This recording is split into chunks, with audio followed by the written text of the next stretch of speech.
All right, hello everybody, welcome back to the stream. Good to see you.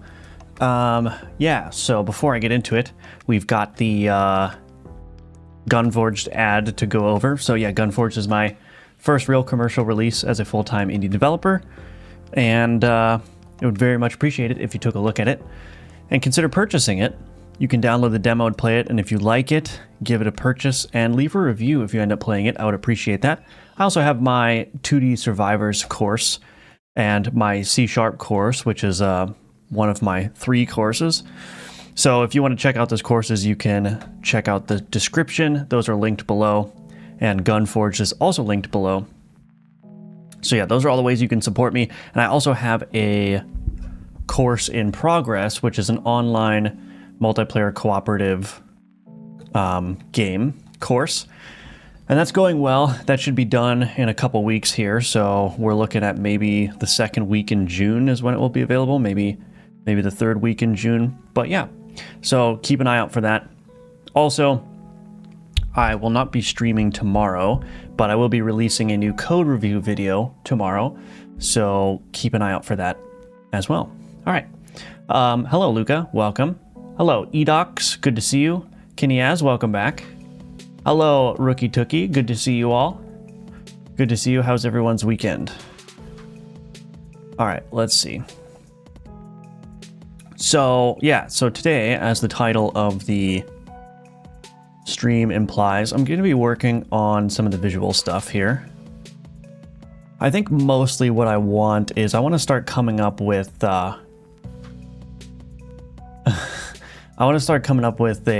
some more art for this stuff, like this grow board and the enchantment. So we might do some doodling on that stuff.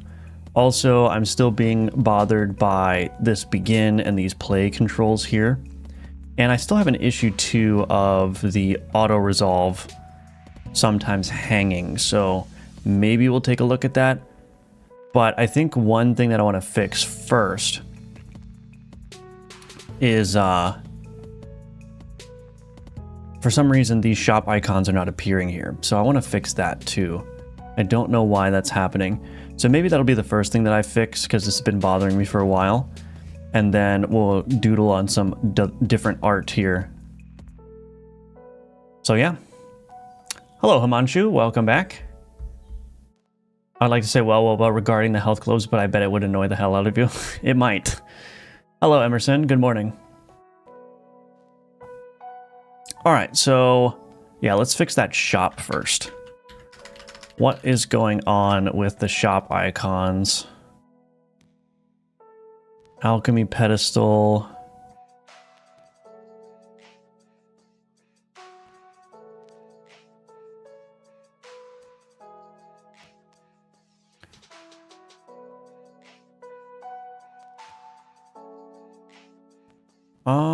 How do I tell? Hold on.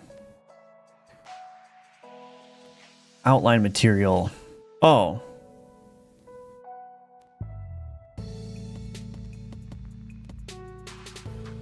Canvas group outline. Canvas group fade out material, default material.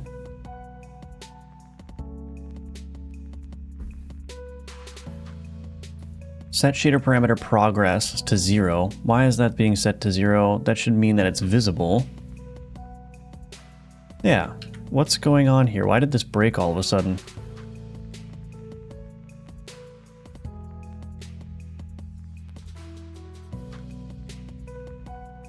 Oh, there's a canvas group. Oh, do I have a nested canvas group going on? No, I don't have a nested canvas group, I don't think anyway.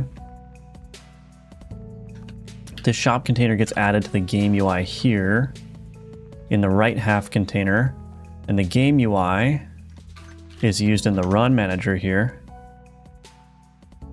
Okay, so we don't have an issue of nested canvas groups. So why is that not visible?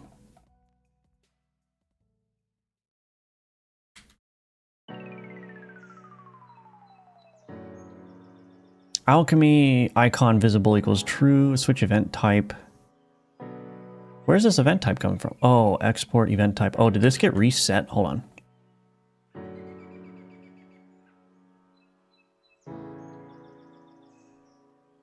Oh, yeah. This got reset. Oh, I know what happened. You have to be careful with these enums when you export them. I added an enum start to the beginning here, which offset the integer values of everything, because under the hood, what Godot does is store the integer value of the enum under the in the tscn file. So if I open up my shop container in VS Code, my scene, and I look for event type, yeah, see how it stores an integer here? So the problem is if you add an enum value to the beginning of the list, that's going to offset all the enum values. So there actually is no icon associated with combat, which makes sense. So that needs to be alchemy, and this needs to be upgrade. So that should fix that.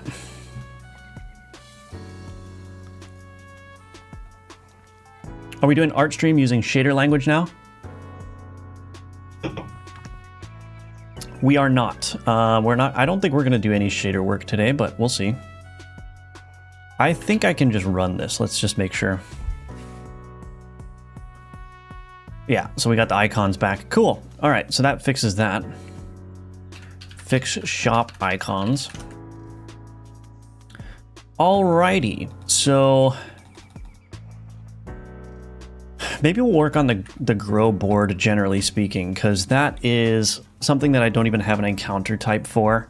What happens when you grow the board is it just like fades out and fades back in, which is not ideal. So if I go here, it just fade out, fade in, and nothing happens. So let me think about how I want to do this. We need some kind of theme for the grow board.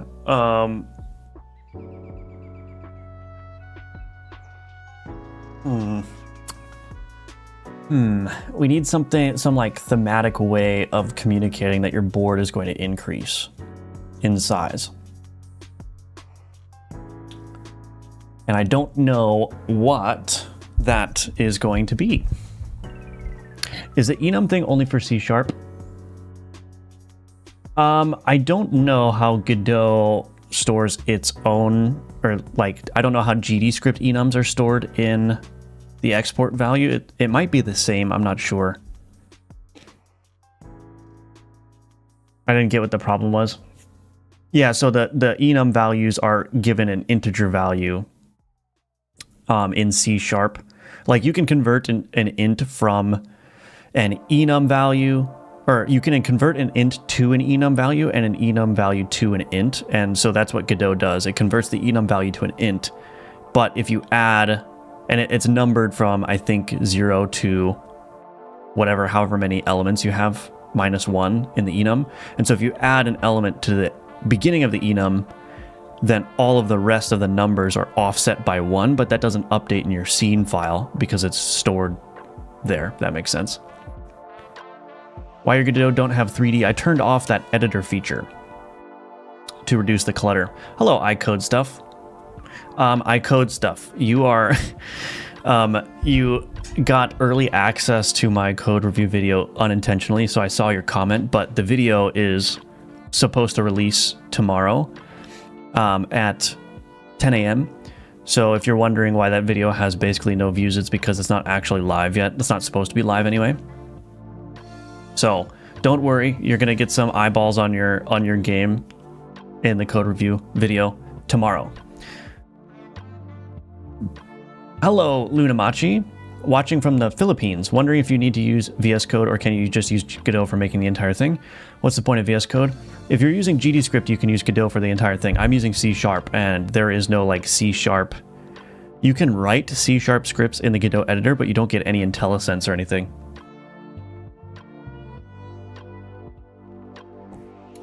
Good morning, Adam. Yes, it is Memorial Day today. It is Memorial Day.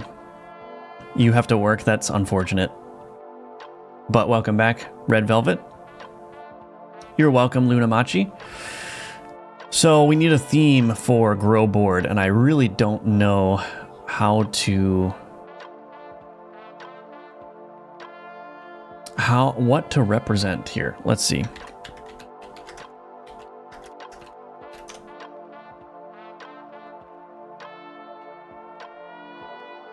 I just kind of Googled alchemy symbol for growth, and I don't think that there's going to be anything useful in here, but...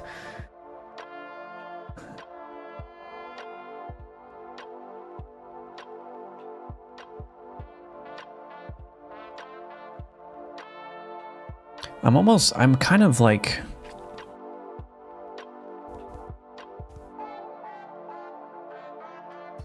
maybe like a crystal or some kind.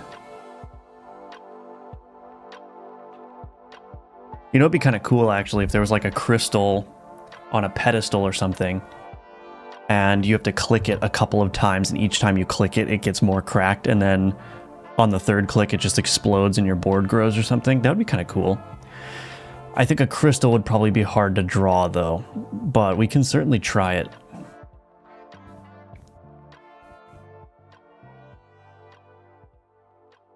Maybe we'll try it. What I'm going to do, though, is I'm going to create a new screen reference.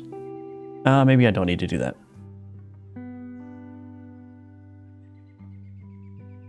Yeah, we'll just use this for now. Assets UI.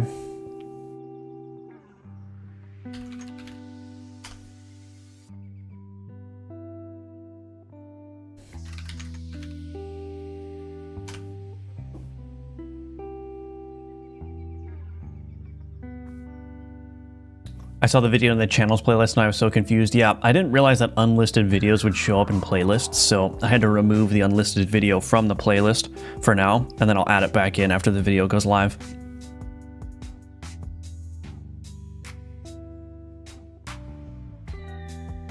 But yeah, you're welcome. Yeah, and thank you for submitting your project. I think it was a very, very useful project. I think there's going to be a lot of people that get a lot of value out of that video, so thank you again for submitting that. Working 9 to 5 and getting holidays off is for plebs. Work for yourself and work 24/7 and no days off. Right, exactly. Exactly. I have been tempted on several occasions to just like start looking for software engineering jobs again, because like in a way it's a lot easier, because especially if you're working on a larger team, there's not as much pressure on you as an individual, and you know, regardless of how your week goes or whatever, you still get paid the same. So it's very, very tempting, but we'll keep going with this. I do want to try to release this game and the course before I go back into the workforce, but we'll see. Hello, Dragon Apple. Oh, wait.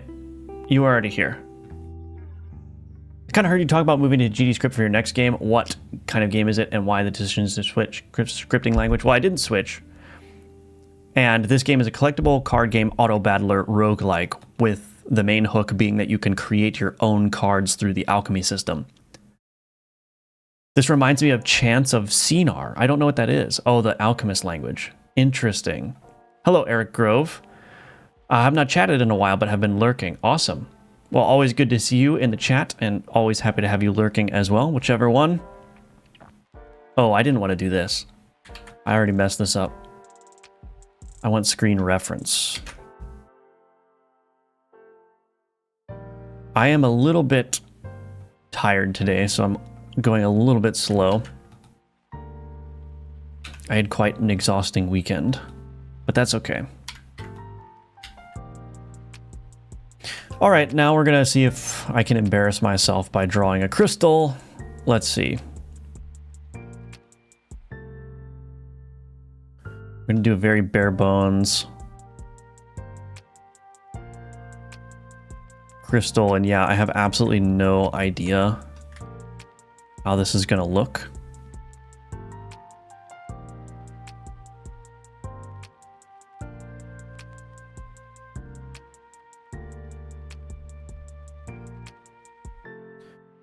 I'm kind of bad at drawing crystals, and I try to do it all the time, and it just never works that well, but you know, we're gonna give it a shot. So let me divvy this up a little bit. So here we might want to do something like that. Something like that. So we get kind of the facets in place. I don't know if are they called facets?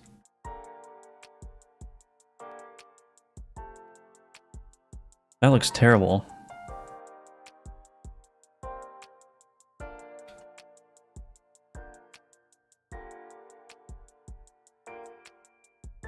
Already off to a good start.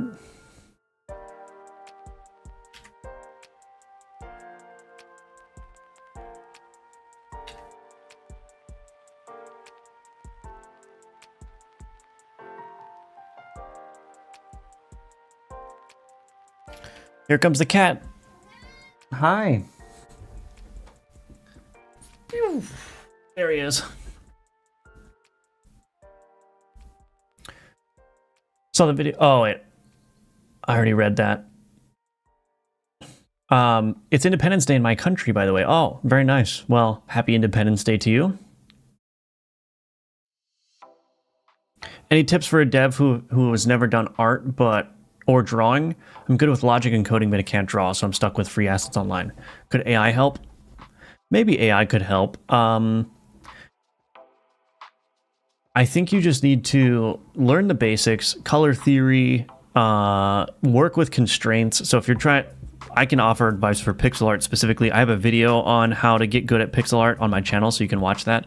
But basically, learn color theory, start with a limited color palette. I recommend using 2 colors, like just black and white, and do a small canvas size, and just practice with that for a little bit. Try to make good looking art on a small canvas size with black and white first. And then once you get comfortable with that, you can move on to using more colors, which will get you into doing like shadows and highlights. And then, yeah, you just have to practice it though. It's not, you know, your first couple of attempts are going to be relatively bad, but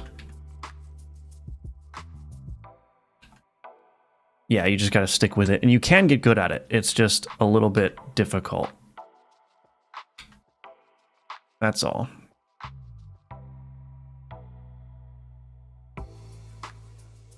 Okay, this just looks terrible. Okay.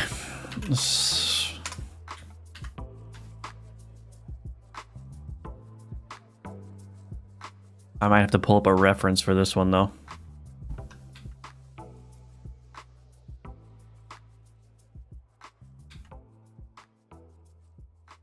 I don't want to split it right down the middle. That looks bad. Okay, let me just, actually, you know what?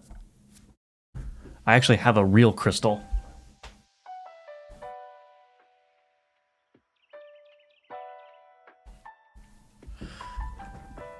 Here we go. I should use this, so I don't know if you can see it that well. I don't know what kind of crystal this is, but... There we go. Come on, focus on the crystal. There we go. So probably we'll want to do something like this, I think, for the crystal. So I'm just going to set this on my desk here and kind of try to figure out what's going on here. What kind of crystal is that? It's kind of cool. Let's see. You know what? This one's weird because it's got... What is that? 6 sides. So it's a hexagon. That might be okay, actually. That might be okay.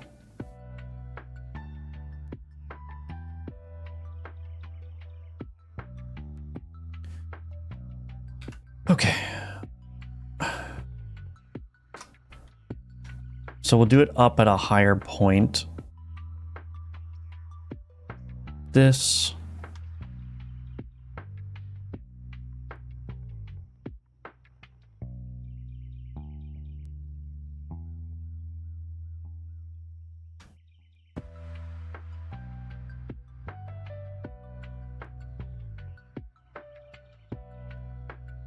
I might have to shrink this as well.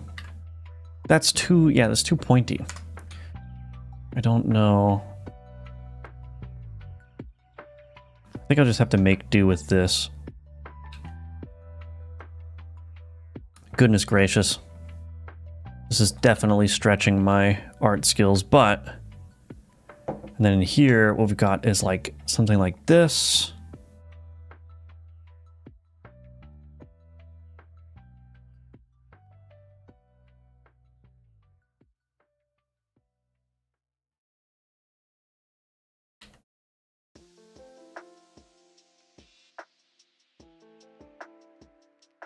I think maybe I just need this to be skinnier.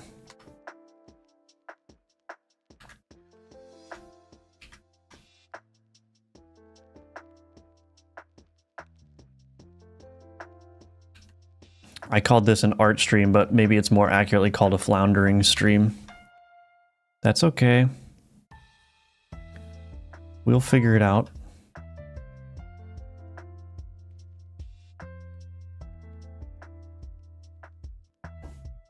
What?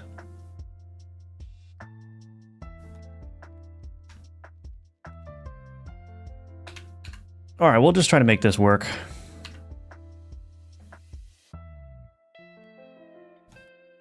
That doesn't look terrible, actually. So that's good. Azir. We're not going to have you talking this stream, buddy. Okay, that'll work.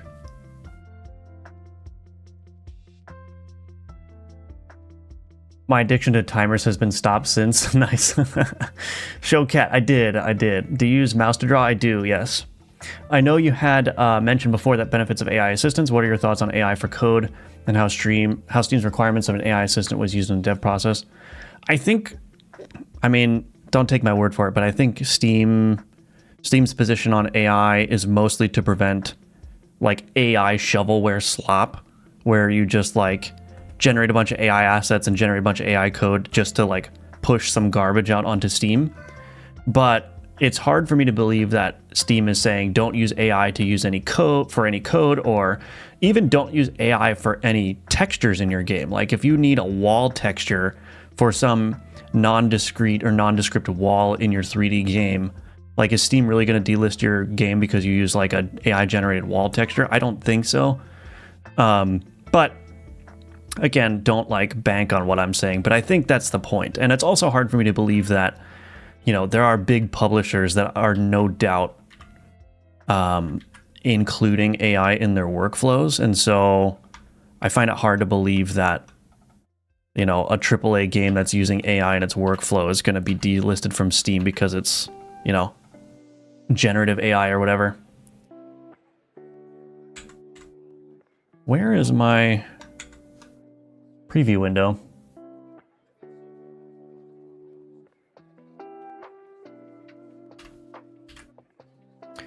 AI is becoming so prolific now, my day job has embraced it. Yeah, that's the way it's going. But yeah, what are our thoughts on AI code? Yeah, AI code is fine, especially for doing like algorithms that you don't want to draw, algorithms that you don't want to write yourself. There's a lot of just like rote stuff that the AI can and should do, in my opinion, to save you time, dev time.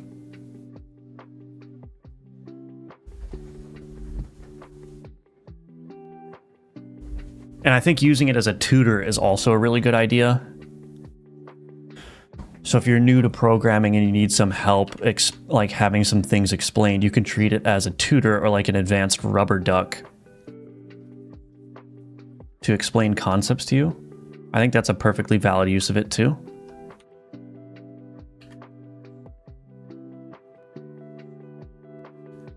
This is going to be kind of hard to do, actually.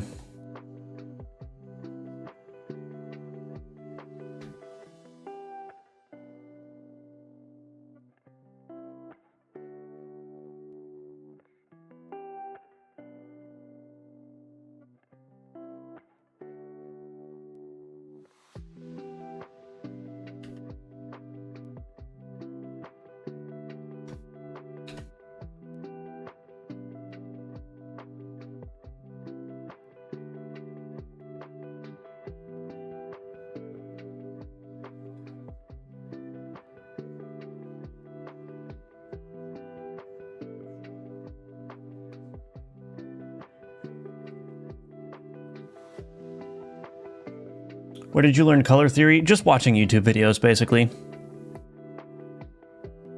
Yeah, I mean, what I would recommend is just go on YouTube and look up like color theory basics, you know. And if you're looking for pixel art specifically, there's a couple of really good people: Adam Eunice, Pixel Pete. What else? There's a bunch of other ones, but yeah, just go on YouTube and you'll find 15-minute long videos that is like crash course on color theory, you know. It's very helpful. I want to look into Maui. I'm not a big software guy and I wanted to do simple stuff. I use Qt. Heard that it has bloated performance and horrendous docs, but nothing from a professional. Yeah, I don't know what Maui is. I'm sorry. I've never used Qt either. The two crystals look identical already. I don't know about that, but we'll see. Didn't know you were into zodiac signs. Crystal from the Fortress of Solitude, if you're familiar with Superman references. I am not, I'm sorry. Have you tried using Inkscape or vector program art? Could be a video idea or something. I have not done vector art. I'm not brave enough to try that yet. Mostly AI generated images. I think so. I think that's what Steam is trying to do, if that's in response to the Steam thing, but I don't know for sure.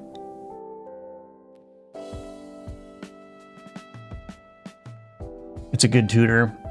All example is given still require extensive coding knowledge. Yes. Yeah, absolutely. Being anti-AI is just a new age what you see what you get editor for web development 20 years ago. It's a new age tool that makes life easier, so therefore it's evil and must be avoided. Yeah, that's kind of my opinion too. I think I always think of all the time like how absolutely ticked off all the blacksmiths must have been when automobiles started becoming popular. Like, we're going to lose our jobs and all the stables are going to go out of business. And why do you really need that? Like, isn't writing like part of the human experience or whatever? And there are no more stables in major cities anywhere. So it's like, you know, that's just the nature of technology progress. It's like you can either adapt or die, basically. I don't know if I'm going to be able to pull off a crystal here, honestly. Maybe I'll try playing around with the colors a little bit. Maybe like a blue crystal would be better. The problem is I just don't know. I just don't know how to do a crystal that well.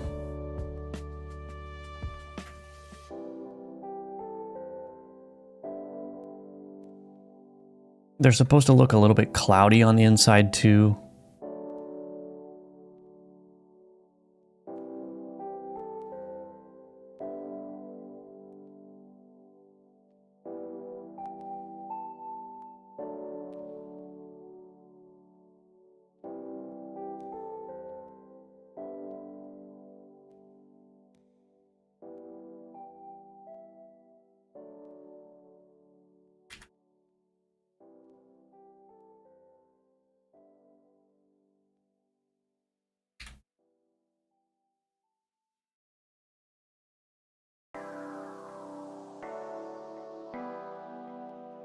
That doesn't look terrible.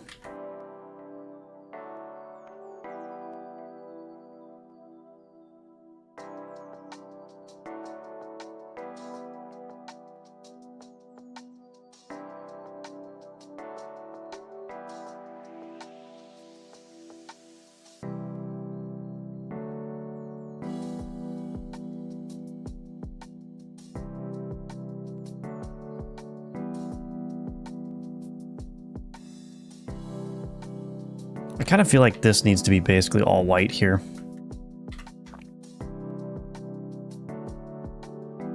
That looks much better.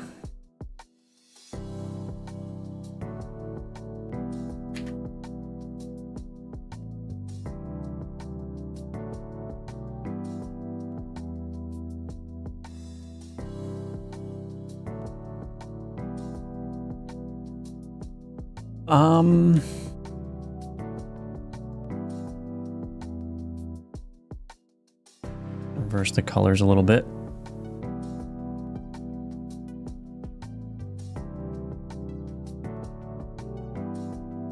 Okay.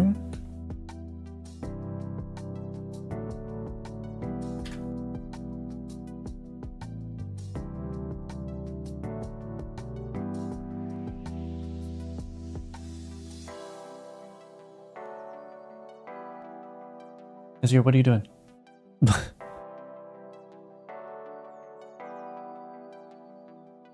Hello, Neozoid. Welcome. Good to see you. Those who learn it thrive, and those who don't fall behind. Yep, I think that's exactly right. Maui is a .NET framework for building native apps on Android. Using one C# code base. What did I use? I've never built native apps. I mean, that's not true. I used Android. I did Android development for a period of time earlier on in my career, but we weren't using C# for that. No, my experience has been mostly in SaaS apps, like just pure web apps.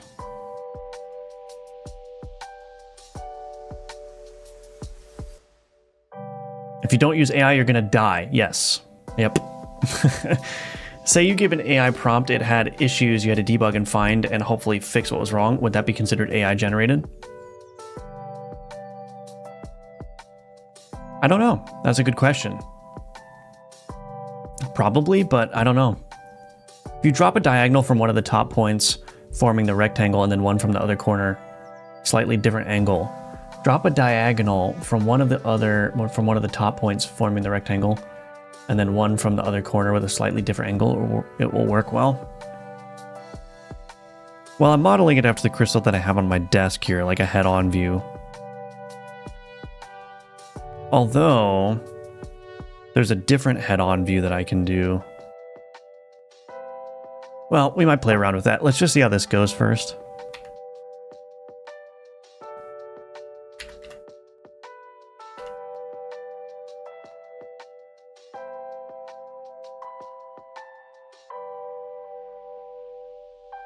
This might work okay. Oops.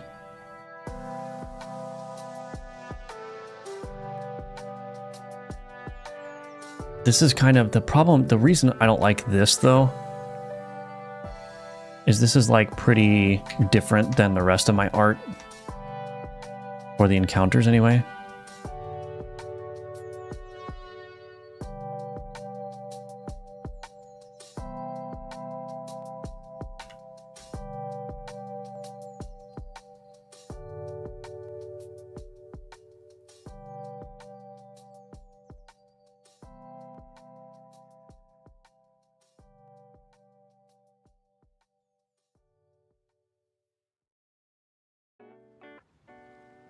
Just like the crystal you have in your office.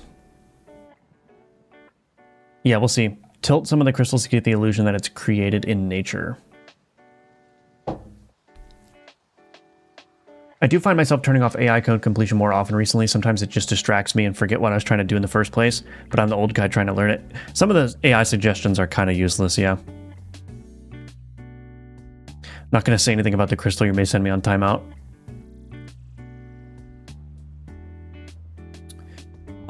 You are free to critique, but I just ask that you do it respectfully and not, you know, be so blunt.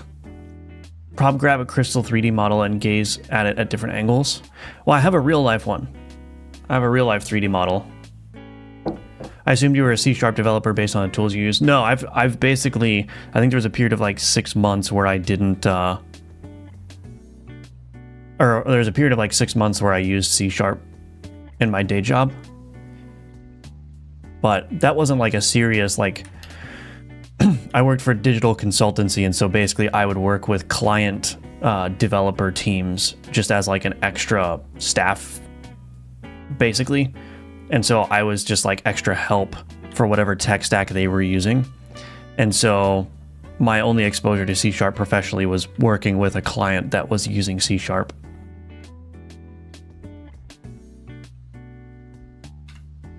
Nope, my preferred stack professionally is all TypeScript, React, Node.js, all that good stuff.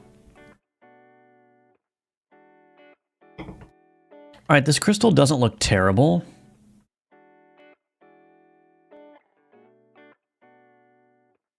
I'm just negging, rage baiting you is fun. Well, I don't think it's that fun, but, you know.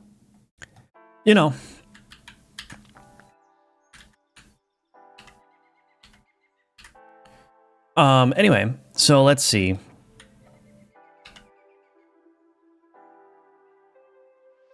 This is not looking that great, TBH. To be honest.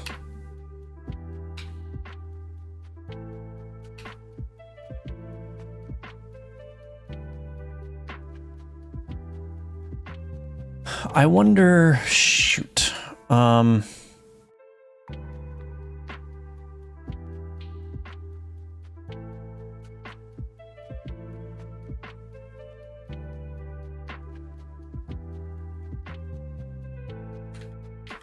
Yeah, I don't think there's...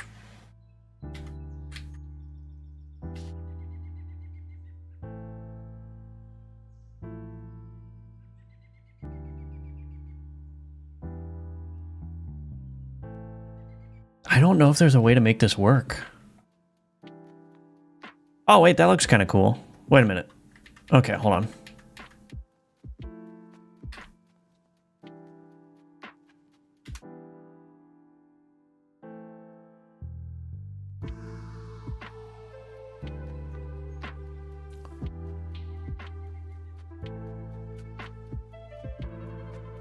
Okay, actually, let's not do that. Let's do this. Just gonna choose a random color here.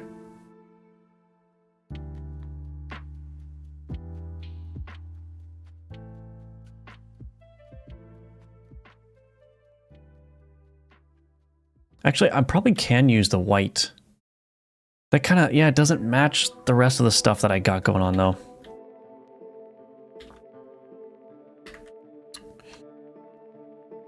Oh, goodness gracious.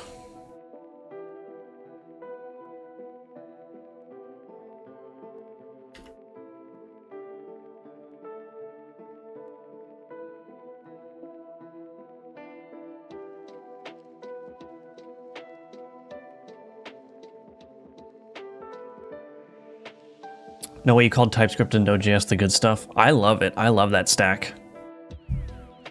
It's just super easy. I actually love JavaScript. Maybe that makes me an outlier, but I love it. What do you think is easier to use for Godot? C# or GDScript? Maybe what you suggest to use. I would suggest you use whatever you're most proficient with, or whatever you desire to be proficient with the caveat that if you're looking to export to web, then you shouldn't choose C# because that's not supported yet. Good day, nice Crystal. I like watching your design process. It's kind of chill. Welcome, Camillo. Yeah, I'm glad you're enjoying it. Despite the fact that I'm struggling pretty hardcore on this. I mean, I think it's basically fine, I think.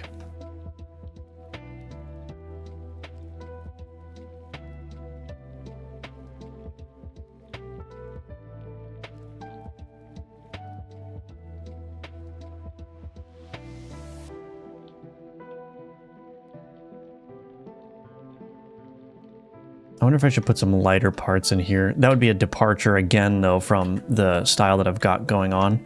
Basically, all of my events just use this 3-color palette here.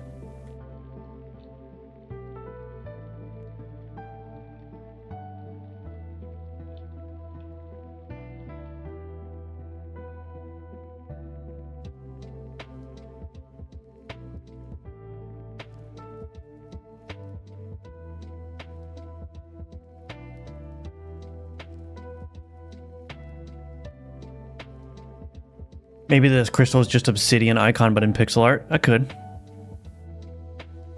Basically fine is really my ultimate goal in most of my projects. Does it have to be that big? Maybe it would be easier if you made it smaller. Well, it's actually not that big with respect to the rest of the art here. So I actually think it's a good size. I think it probably would be easier if I made it smaller, but I still need it to occupy some amount of the screen here. But also, I was gonna draw like a little pedestal for this of some kind. So it's like, it's not just the crystal, but it will be like, yeah, I don't know. I'm gonna take a break on the crystal there for a second and actually start drawing up a pedestal.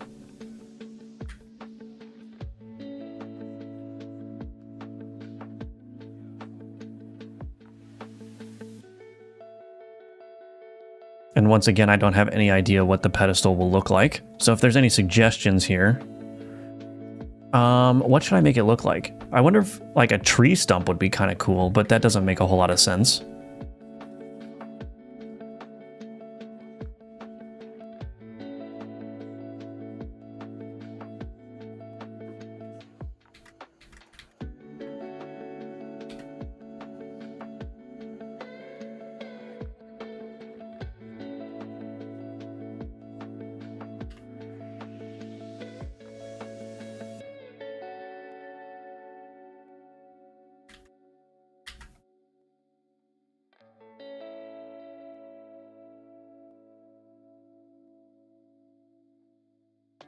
Like I said, I'm just doodling. We're just, you know, throwing stuff at the wall, hoping it sticks.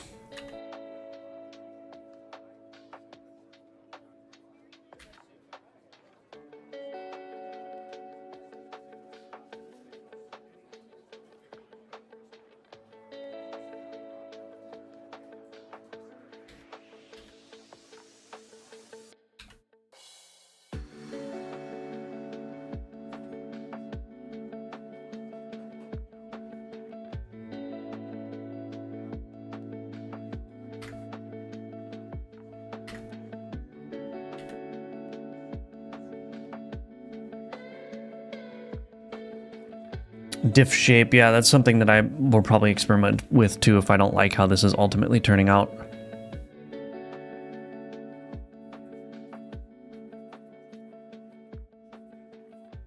The obsidian icon is an acquired taste. What's it going to be used for? This is the grow board event, so this will be the way that you can actually grow your board. I don't know, it doesn't make a whole lot of sense. I don't have any better ideas for like what theme to use for like growing the board though. Planning to learn one of the language used for Godot. We are planning on creating a game for our thesis capstone. I mean, I would probably stick with GDScript in that case. I don't know. That's more like the Godot way of doing things. So if Godot is like a prominent feature of your capstone, then I think maybe just staying within like entirely within Godot is a good idea, but just a suggestion, really. Already answered that. Hello, Yeet, by the way. Do you like TypeScript? I do. Make it look like the Nexus from League. Oh, that's an interesting idea. Yeah, it's grow board encounter. I don't know. I'm just going to keep doodling. I haven't done much doodling, so I'm just gonna... haven't done much doodling lately, I should say.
Thing is, this would be like spiral rings in here too.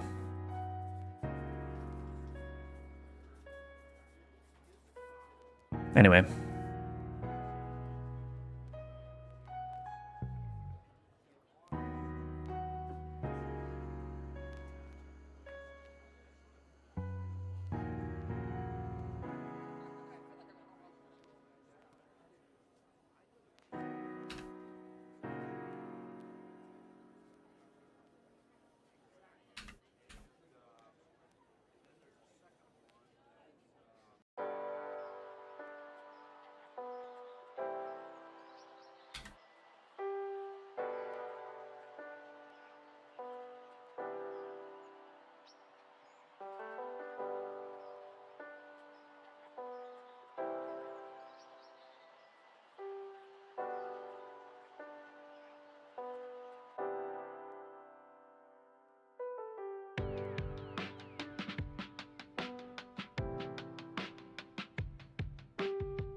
Yeah, something like that. I don't know.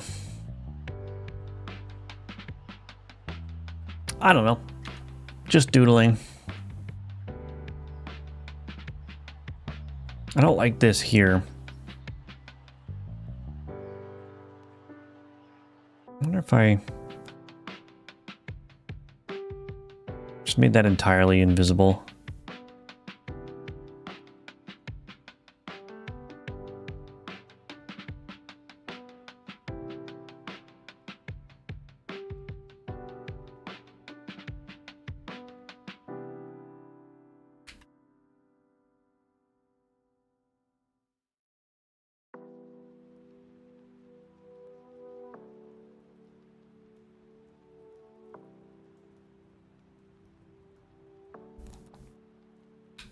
It's kind of okay. It's kind of okay. Anyway, let's add some... Let's just see if we can bring this more to life with some highlighting here now.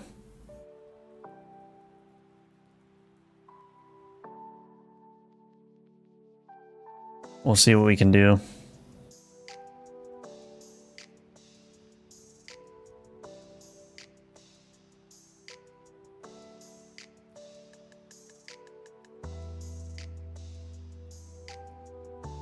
It's probably too much over there, but we'll keep that for now. It's all right.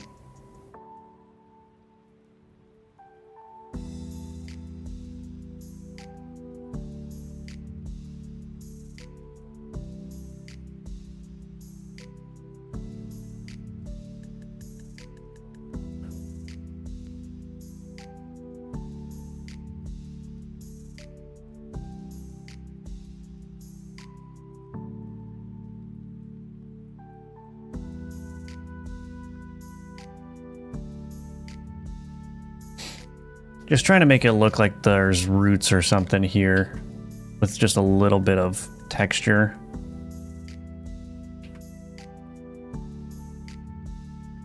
I don't like that. I think mostly...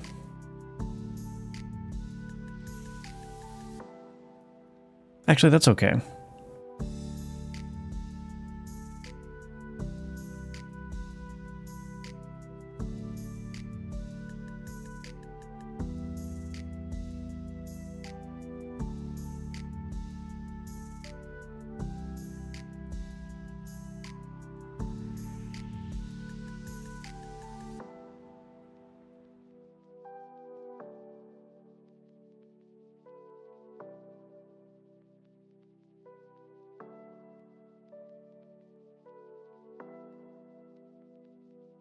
Yeah, I think maybe these dark parts need to be a little bit thicker as well. That's probably what I need to do.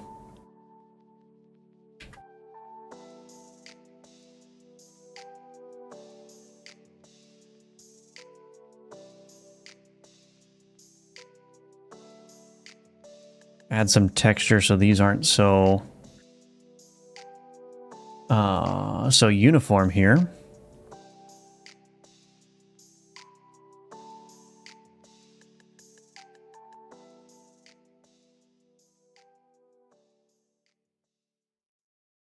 Actually don't like this one here. Let's get rid of that for now. Maybe we'll just make this one thicker.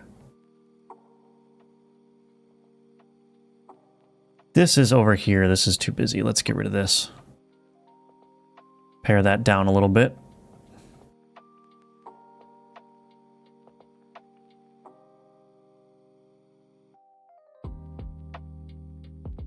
I don't know. I don't think this is turning out, but that's all right. A Protoss pylon. Interesting. What exactly is the board in universe? If you determine that you can make an encounter that grows, it makes sense. Yeah, I don't know what the board is in universe. I mean, it's just kind of like your army size, basically. That's a good question. Maybe I should come up with something for that.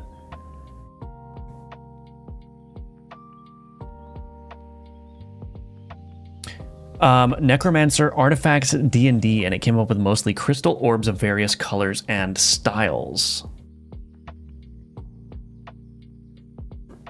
Yeah, I might have to... I don't know if I'm not super committed to this idea. I just want to see how it looks in game. Still crazy to me how one pixel drastically changes the entire picture at that resolution. Yeah, like, and that's the other thing that you learn with pixel art too, is that you'll get like the shape down or whatever, and then you might be like, that's not really looking that great. But once you start adding in, like you said, like individual pixels to give it some texture, it has like an immediate impact. So you could turn even art that's maybe not that great, like in the case of this stump here. And I think that with just a little bit more, you know, playing around with this, I think I can actually get it into a pretty decent state where it may not be the best art you've ever seen in your life, but when we're like, I'm making a game here and I'm not an artist, so I just want the art to be presentable, you know what I mean? And then you can make bad art or less than ideal art go a long way too with the types of animations that you do. So once you put in the animation effort and once you add like a little bit of pixel detailing and whatnot, I think, yeah, you'd be surprised at how far you can make a piece of art go. with just those things. I think I'm going to make some of these up here a little bit thicker as well. And then up here as well. Not like that though.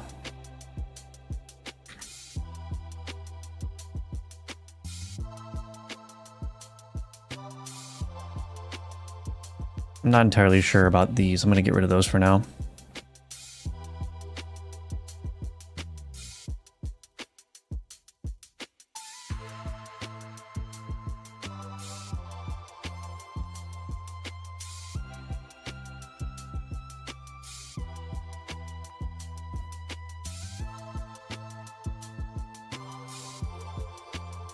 Honestly, a lot of the thing about learning pixel art is just being patient with yourself and sticking with something even though it's not turning out that great.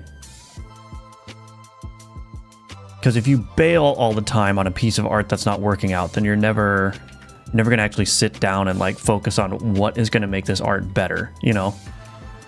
Like here, I think this is going okay, but I'm going in and editing a bunch of different places because I'm just trying to get it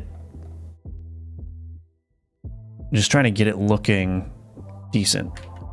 And it takes a lot of just, yeah, sticking with it. And in the course of being on stream, being willing to make a fool of myself in terms of trying things, but... See, I think this is looking better already, and I might actually...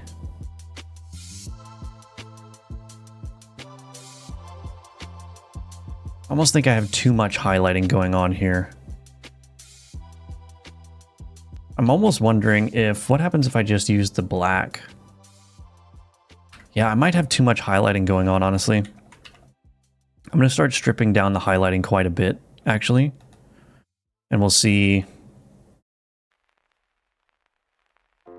if that makes the art a little bit better here.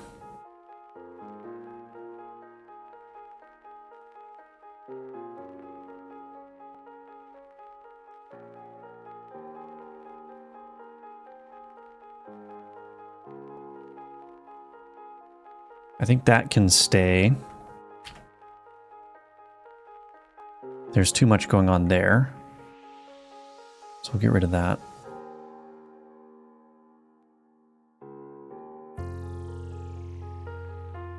Over here's a little bit busy. Here it looks okay.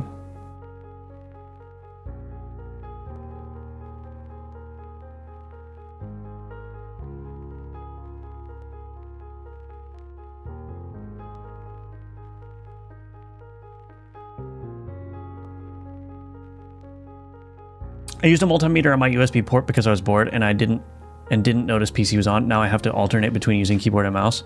Ooh.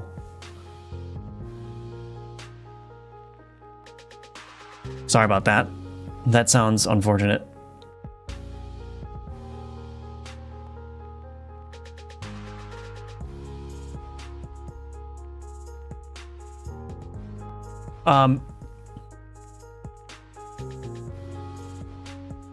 Also, maybe...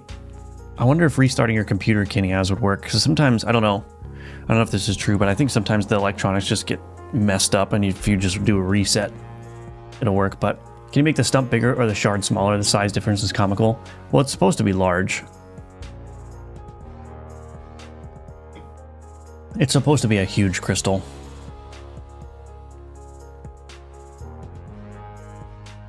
Kind of reminds me of the big-ass crystals Princess Zelda keeps getting stuck in. I'm impressed how readable this is. I'm pretty sure even out of context, I'd guess it's a crystal on a stump, which is not the most common thing in the world. Well, that's good. Thank you. I appreciate that. I have 2 McDonald's apple pies. Oh, you had to mention McDonald's to me, didn't you? You had to do it, didn't you? Oh, you saw a pretty big spark. I don't think restarting will help. Yeah, it probably won't help. Yeah.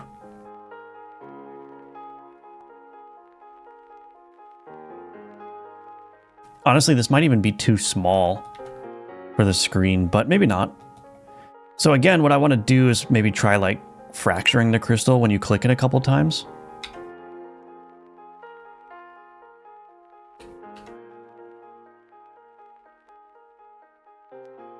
I still don't know if I like this down here. I don't think I do.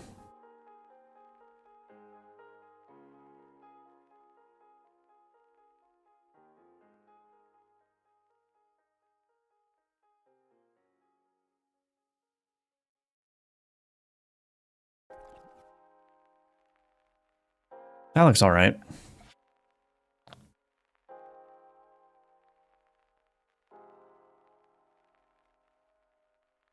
Okay. I think we're rapidly approaching quit while I'm ahead territory. I don't know, I still don't like the crystal that much, but maybe we'll just try to get it in game and see what it looks like. But we do need the crystal fracturing stuff.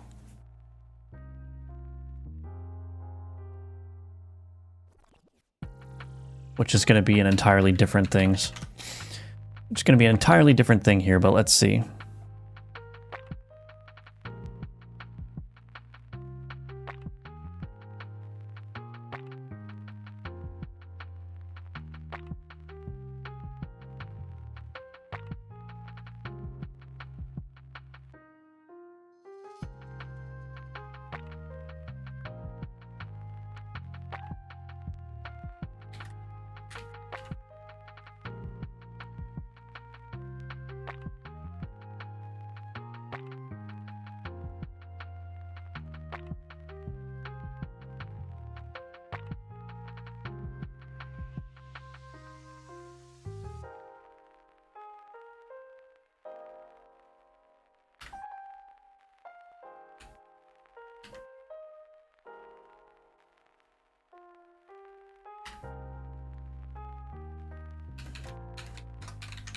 So we'll do fractured 2 and really just, I'm just gonna haphazardly draw things.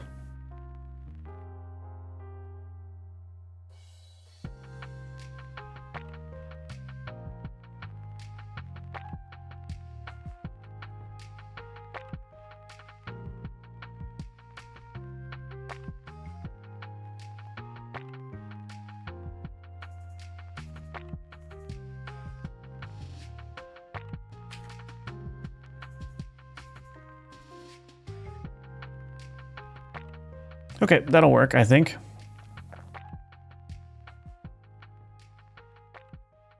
So the idea is maybe you'd click twice, so click once, click twice, and then third time, bang, you know, it explodes and then your board grows. Something to experiment with. Something to experiment with. What's up? Art's looking nice, thank you. The stump that annoys me. Well, I could make the stump bigger maybe, but I'm gonna see how this looks first. Oh, you know what I should do? I should also just add some grass or something in the background.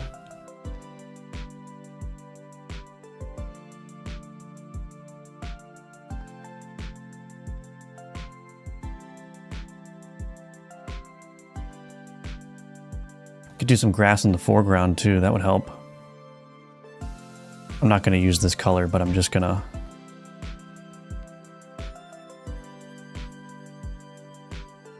do that. Change this there. That might not be readable enough.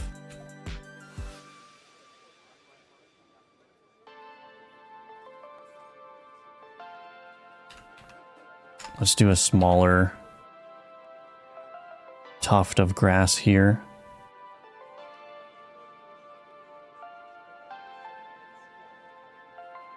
Oh, you know what? You know what this also needs?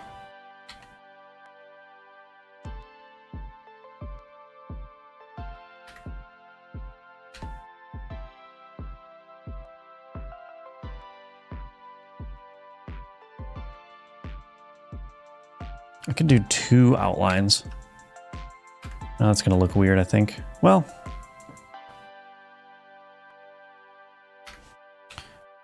we'll try it. Try to move this into a better spot, though.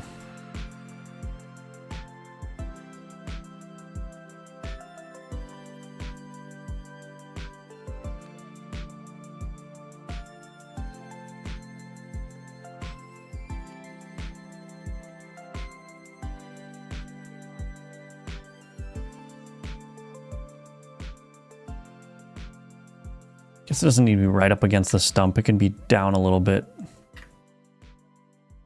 That'll work.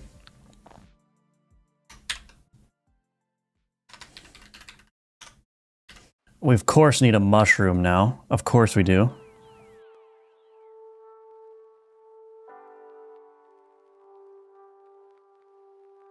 How are you going to have a tree stump without a mushroom? You know what I mean? Are you even trying as an artist, amateur or otherwise, if you don't put a mushroom right next to a tree stump?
Are you even trying as an artist if you don't put a mushroom?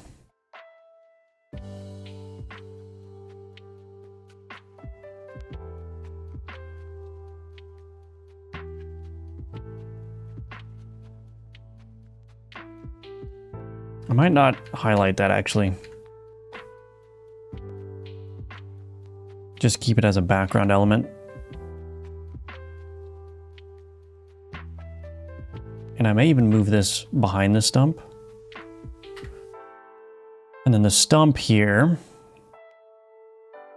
Oh, goodness gracious. This needs some help with the outlines.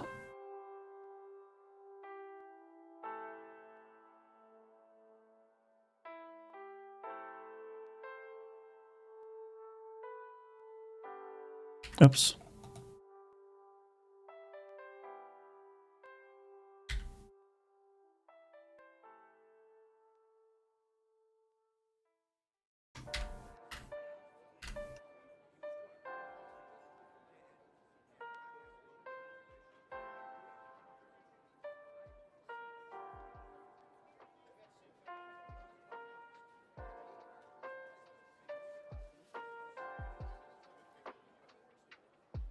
Okay. I think that'll be good enough for now.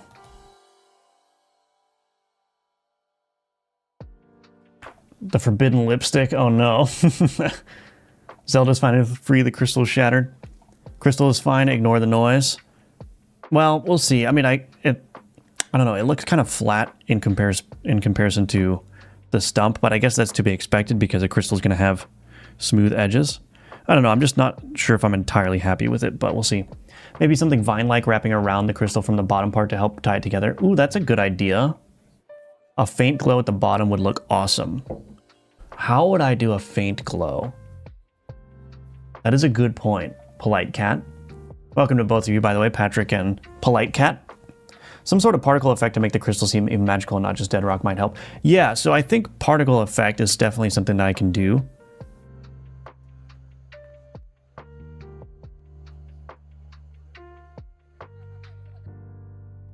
Yeah, this scene could actually be very well enhanced with that kind of stuff.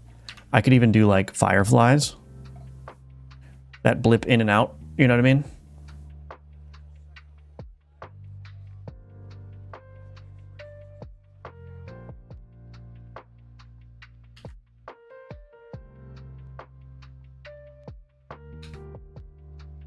Just make it look generally magical. I think that would be cool. The mushroom looks like it's smiling. It does kind of. The crystal is not super highlighted when shrunk. Also, the stump should be encapsulating the crystal. Well, the crystal's sitting on top of it. At least that's what I'm trying to go for. So if I'm not accomplishing that, then that's a problem. Oh wait, that looks better already.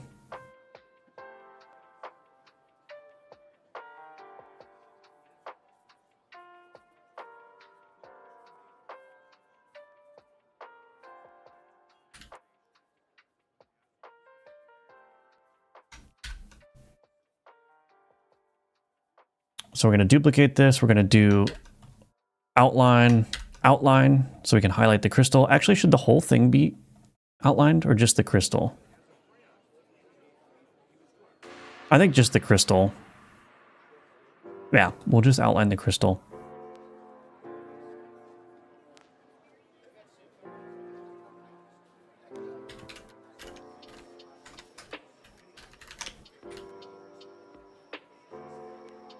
The stump is tilted, but the crystal's not. Well, I added that extra little depth there, so now the crystal looks like it's got a little bit more depth.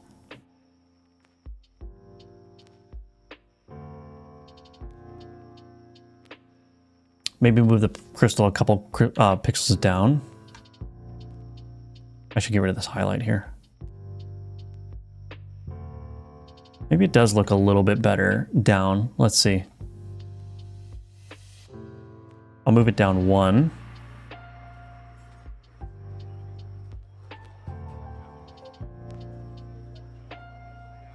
Yeah, I think that does look better.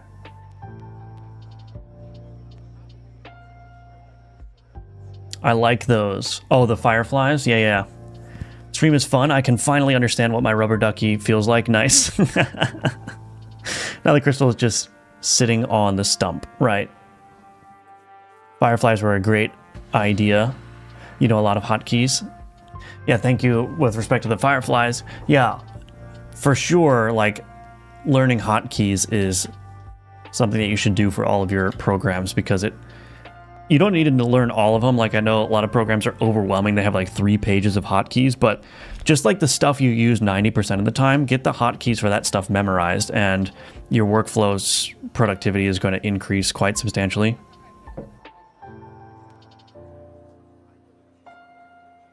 Crystal highlight looks better on its own like that. Yeah. I think that'll work. Hello, Aram. It's great, thank you. I'm feeling okay about this, so let's go ahead and start working on getting this integrated into the game. Oh, I forgot to move down the fractures. Oops.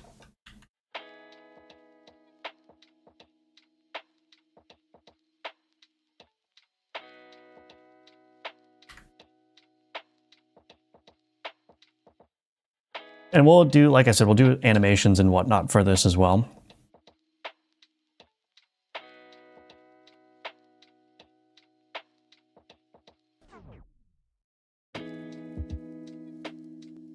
Okay, a lot of cool stuff to do, but let's do this. Commit that.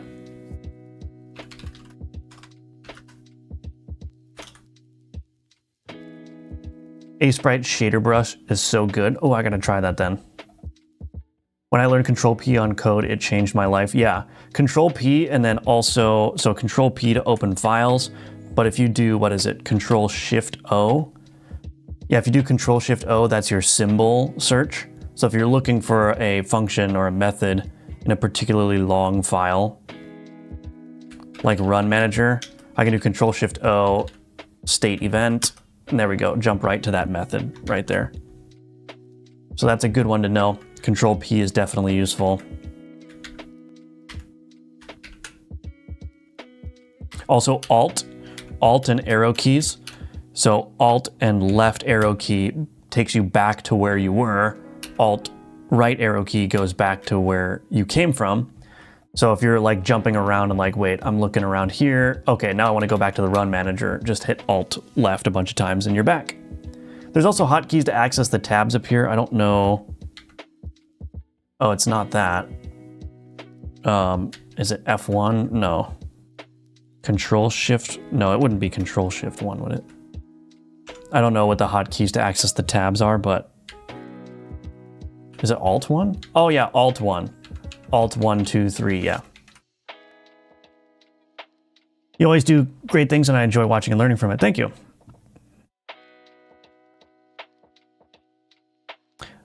The highlight doesn't look good when you look at it from afar, like from the game viewport. Can you use diff color or shaders? Are you talking about the outline or this highlight here? So this, oh yeah, so this crystal highlight here.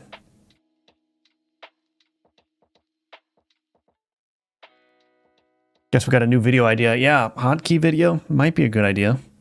Might be.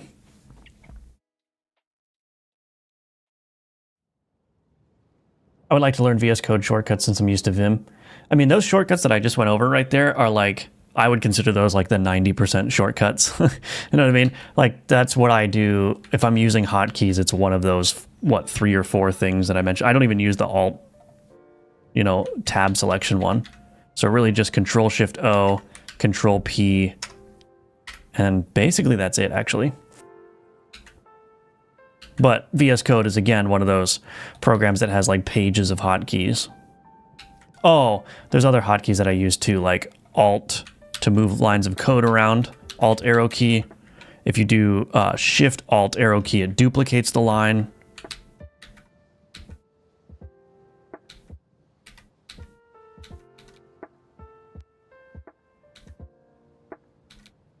Anyway.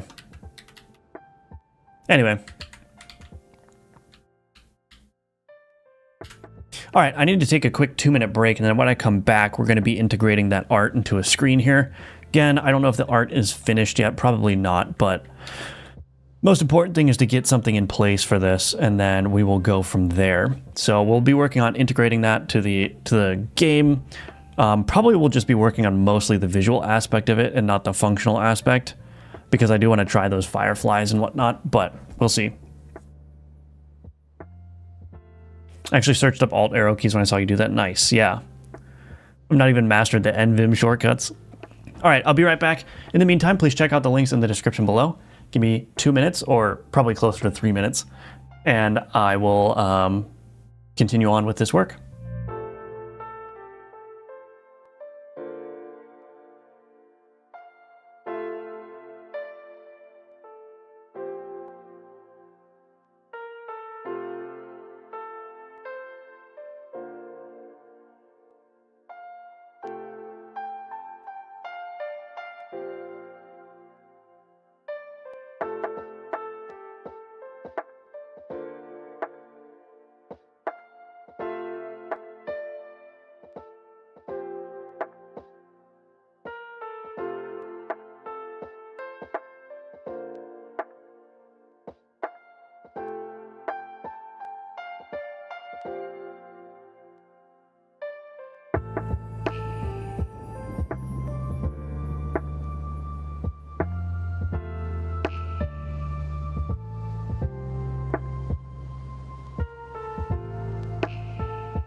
All right, I'm back.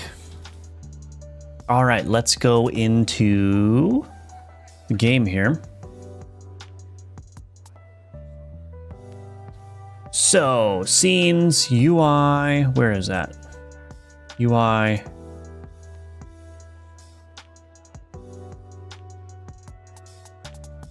Oh, delete this. We don't need that anymore.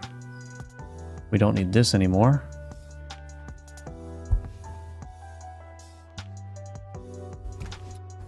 We want to add a new folder, grow board. In here, scene, new scene, other node. Let's just do a VBox container for now. Grow board container.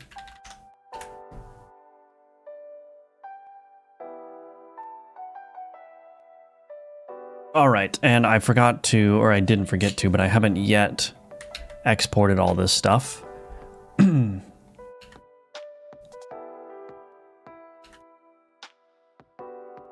So the thing about this is that I want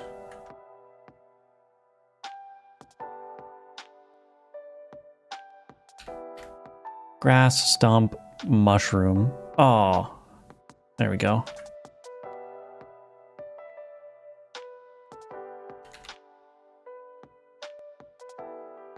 Okay, so there's our stump. Crystal.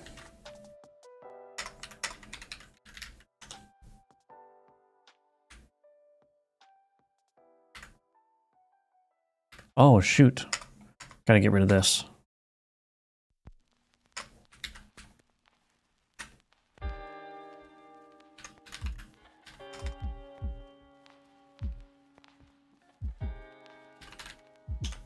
We're getting consistent here, 307. Last time I was at 305, but I was muted to say, okay, good, we're consistent. We're getting consistency. Now these fractures, I actually probably want to do the crystal area for the fractures. Like that, and then here.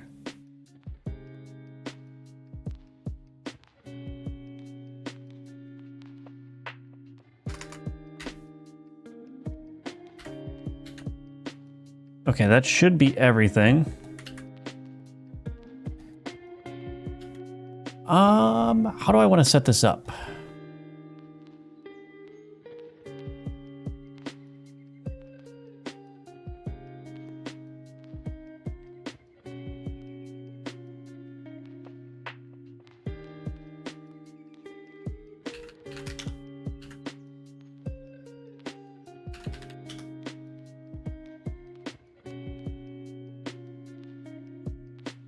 So I'll grab the stump, put that there.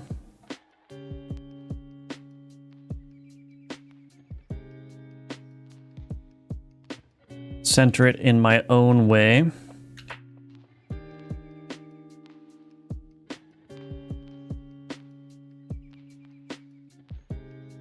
Same with the crystal here.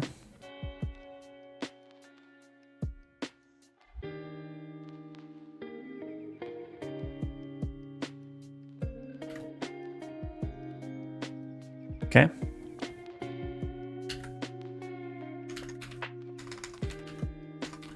Stump, let's go ahead and add the fracture 1. These need to have the same -23, -23.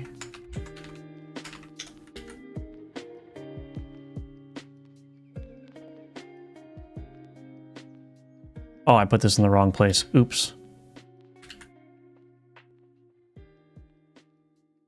-11. There we go.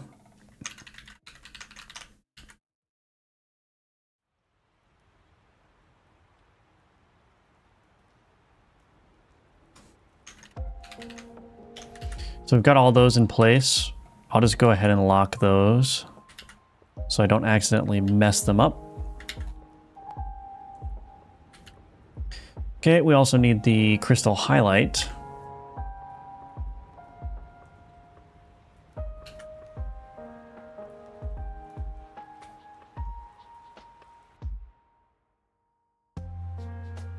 There we go.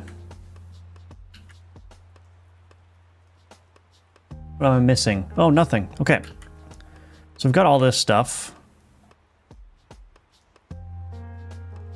And what I need is I need a measurement of this now. So this is 68 by, or 53 by 68.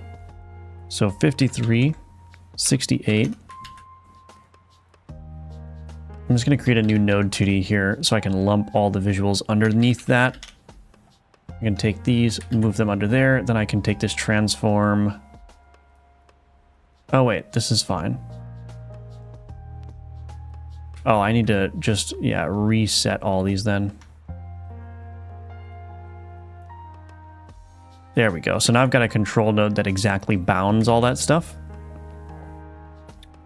And the nice thing is here I can do shrink center for both. There we go. So now that's in the middle there.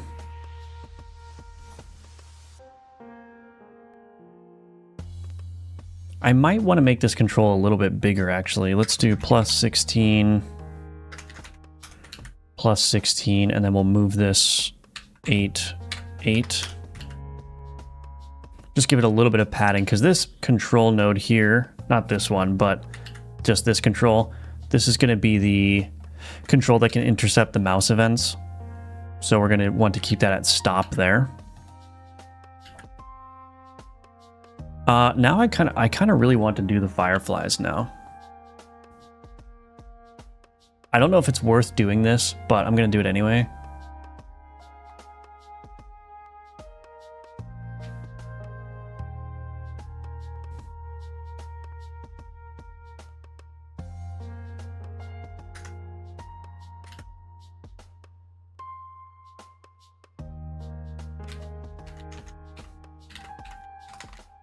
Just save a 1x1 white texture for a square particle.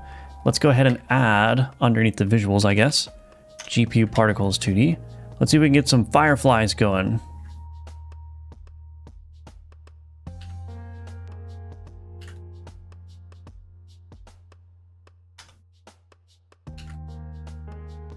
Actually, a fixed FPS might be good on this particle system.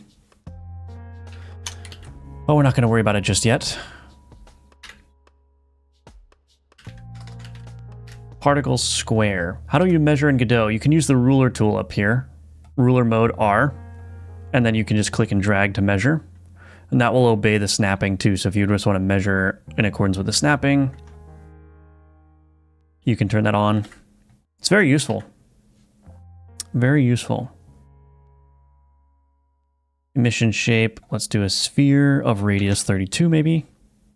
No, it's going to need to be higher than that. Okay. Animated velocity, you've got to turn the gravity down.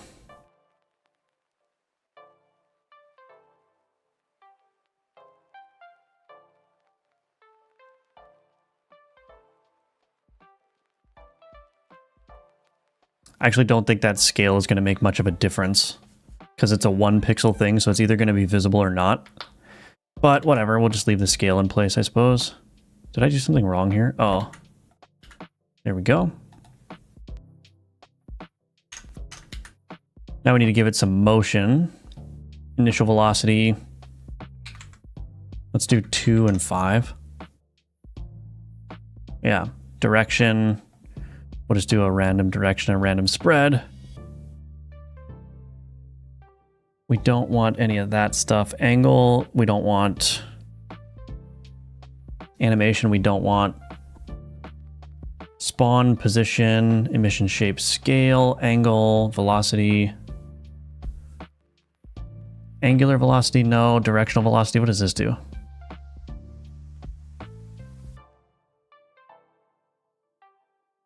I'll say nothing. Orbit velocity. That might actually be useful, this orbit velocity.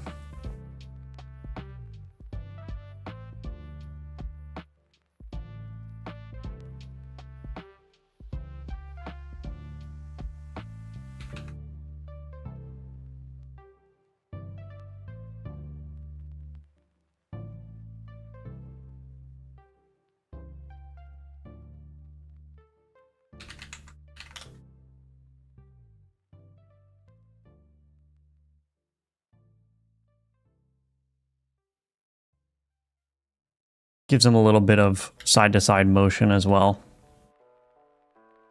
I could make this probably bigger, actually. Oh, McDonald's do sound good, though. Hello, Sigit. Welcome. Good to see you. Welcome to the stream.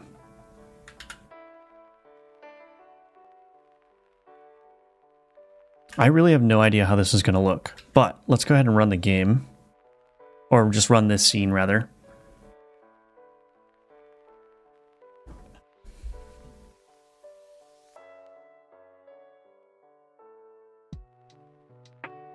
I think the scale is messing with this. So we're going to get rid of that scale curve.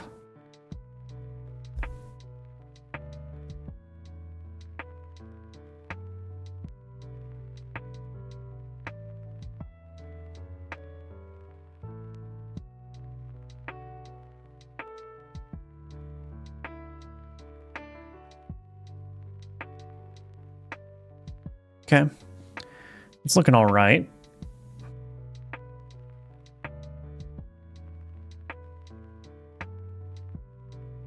We need a color initial ramp.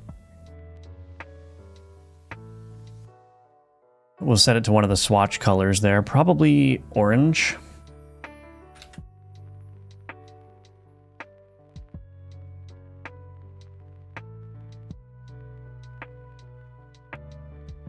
Uh-oh. Where did it go?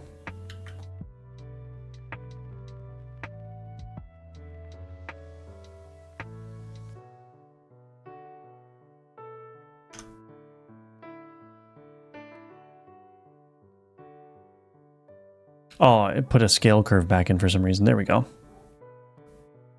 Okay. It looks a little bit jarring, but that's because 1 pixel is the minimum size that they can be. No more speaking about McDonald's while I'm here. Why am I tempting you too much?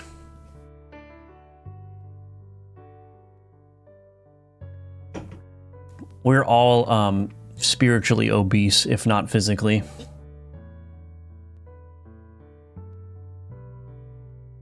So it might be too much. I might turn the lifetime up and turn the amount down.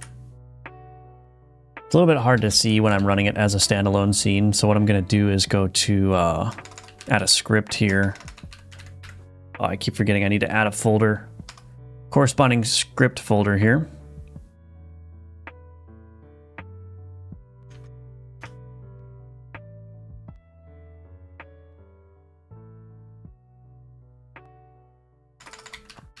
I love when neighbors have dogs that they refuse to shut up.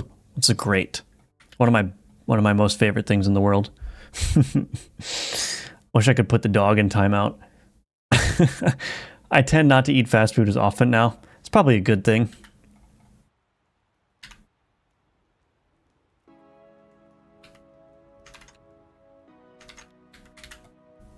All right, so let's see.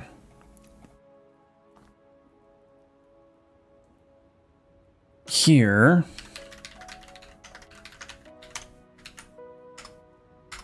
let's do if this dot is current scene position plus equals vector2 dot right times 200, and now I can run the scene here.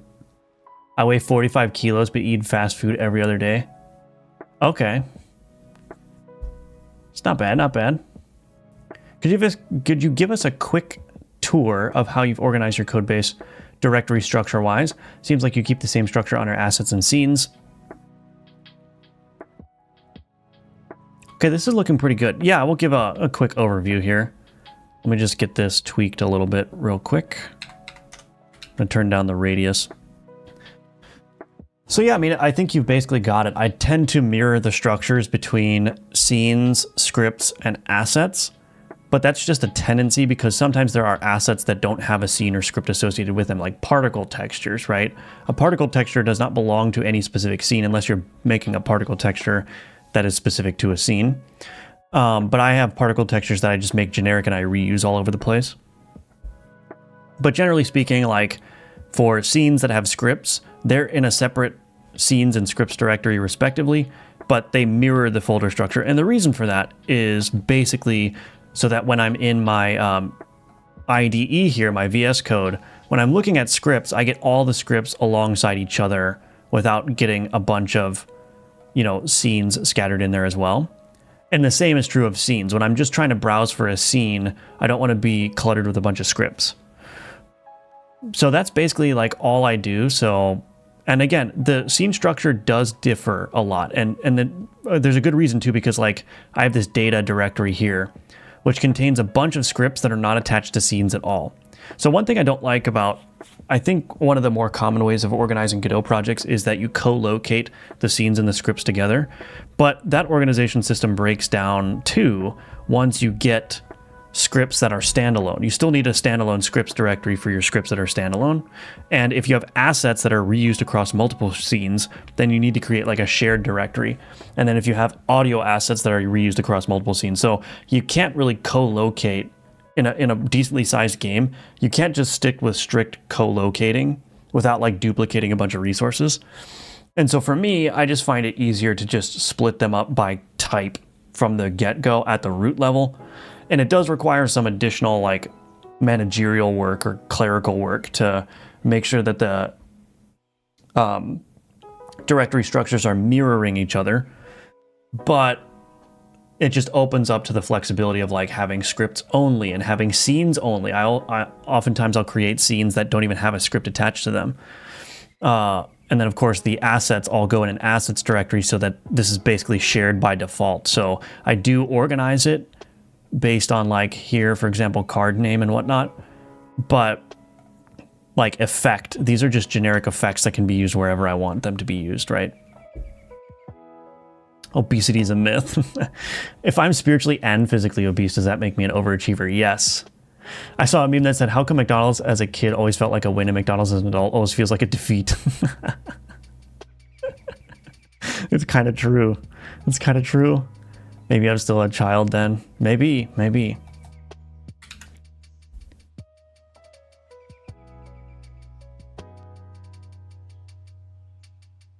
I wish I could fade those fireflies out. Oh, you know what I could do? I can. Wait, I think I figured out how to do it.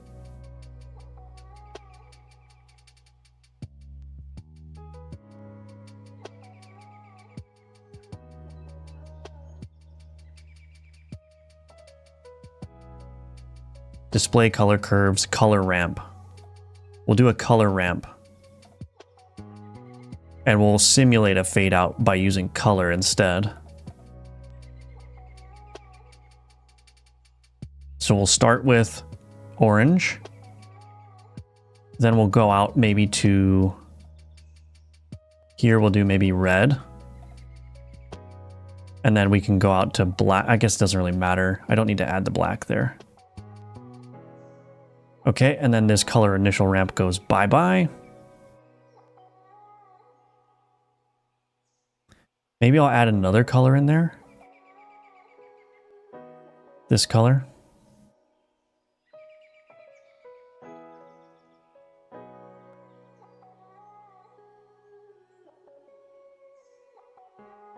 That'll work. All right, let's see what this does. So they'll start orange and then they'll go to red and then to purple. I don't know if you can see it that well on stream. They're kind of tiny, but yeah, that looks much better.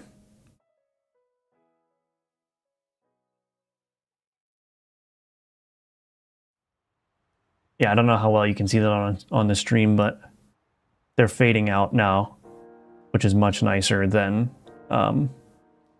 which means I could do the same for the fade in then. Wait a minute. We'll fade them in and then fade them out. Genius. Oops.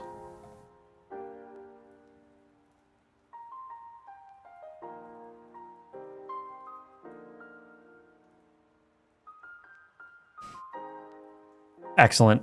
Thanks for elaborating on the whys of how you organize. You're welcome. So in short, you have scenes only folder and scripts only folder? Yes, yeah. I don't know why I like them so much, but that might be my favorite thing you've added. Just gives so much atmosphere. Yeah, I think that's something, I mean, honestly, that's something that I learned with doing the shop, right? When we were doing the hookah stuff, that adds, like, those little details add so much. So I need to go back to the other scenes that I've done, like the upgrade table and the alchemy, and just add a little bit more atmosphere to them, I think.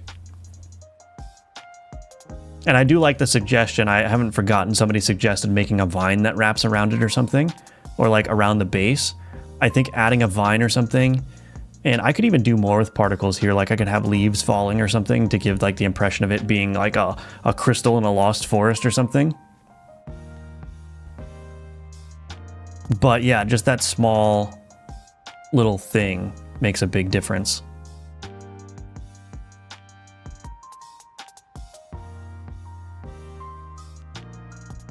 Where are the fireflies? Can you not see them?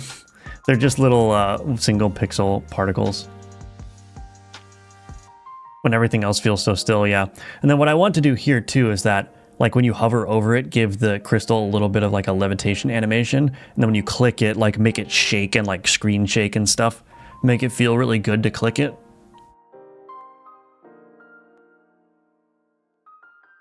Yeah, I don't know. Can I make this bigger? I don't...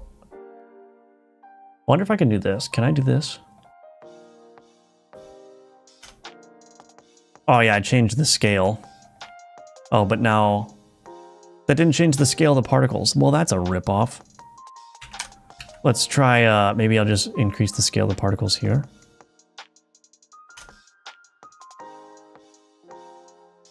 Yeah, that's just not working. Particle scaling is weird. It doesn't work the way you'd typically expect it to.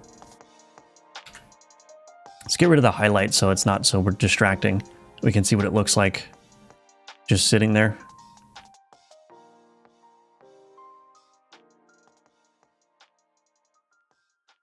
You can see them now that you zoomed in. Yeah, they're just single pixels, so cool. All right, how much time we got? So let's maybe...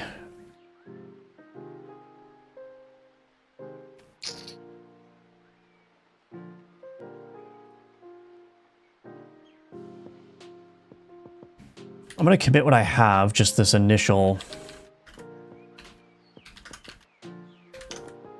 grill board work there. And what I'm going to do now is maybe get some of the animations in place on mouse over. So I think what I'll do is...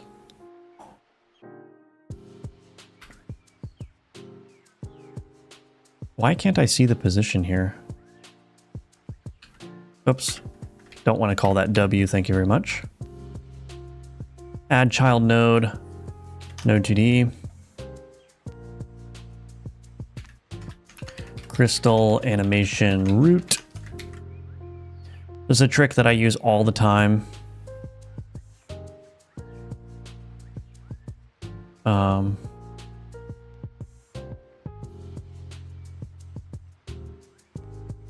Yeah, so this is a trick that I use all the time.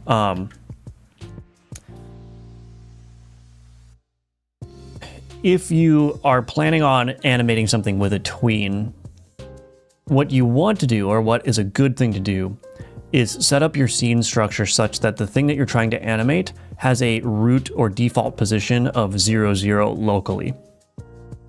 And that's beneficial for a number of reasons. One, you don't have to keep track of the start position and then revert to that when you reset the animation and all that stuff when you're doing a tween. You just know that if I go to 0, it's going to go back to the default standpoint, right? You don't have to store any additional numbers or weird configurations in your code for like, here's the position it should be at when it resets. So that means that as you move things around, it's not going to affect your animation that you're doing a tween. So I could move this crystal animation root over here and it wouldn't necessarily affect the code of the tweens. So I just set up an extra node 2D or a couple of extra node 2Ds to delineate between like, here's the root position and here's the thing I'm animating, right? So since this has a root position of 24, 25, and I'm not going to animate this root, I'm just going to animate the crystal here. Now I can move this around freely, and always I know that 0, 0 is the position where it was at. So that's just a little like tiny thing. I would definitely encourage you to use node 2Ds to break up your transforms to make your life with animation easier. If you have to use a non-zero value for a default position or a non-zero rotation for a default rotation, break it out. Put that default configuration in an ancestor node 2D so that you can zero out the thing that you're trying to animate across all of its transforms. Makes life a lot easier, in my opinion. Anyway, you can take it or leave it. All right, so let's see, crystal. I'm gonna animate the crystal now.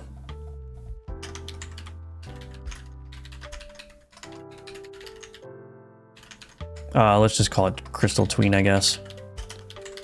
Node private.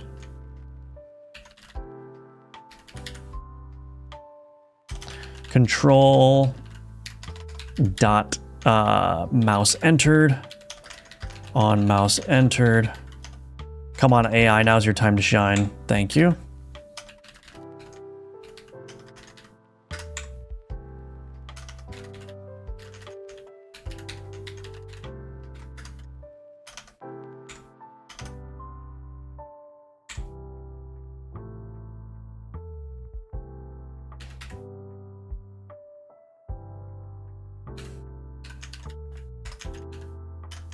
Game constants dot action click left, yada yada.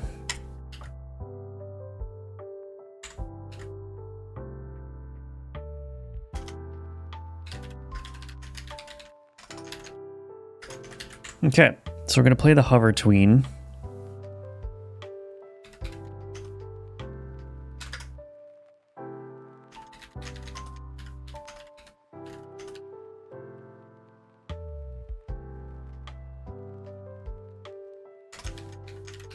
We want to kill that tween if valid.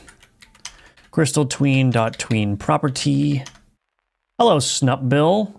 Thank you for the IDR 20,000. Very much appreciate that. Always good to see you. And we've got the classic Yummers message. Thank you, thank you. Everyone in this chat lives for that Yummers message. So always good to see you, Snupbill.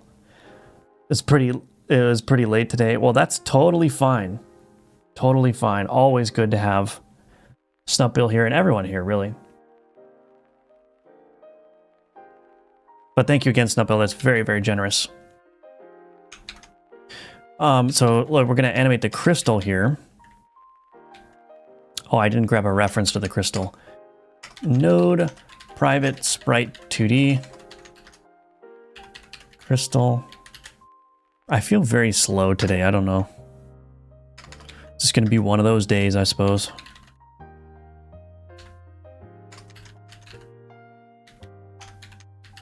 I like that these property names are automatically generated for you, but the problem is they're all generated as string names, and the tween, for some reason, doesn't accept a string name as the argument.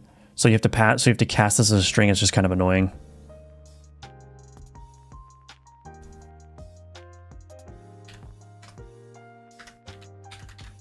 Vector2.up times, let's just do 16 for now. Double duration 0.2. Crystal tween dot finished plus equals. I'm going to do a loop now, like a little hover loop.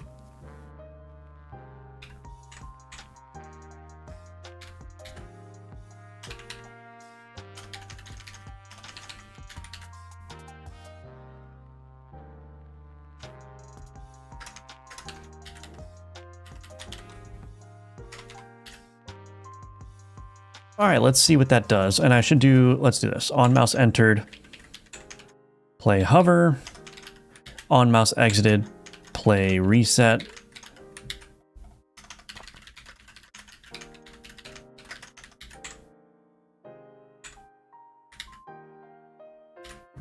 Okay.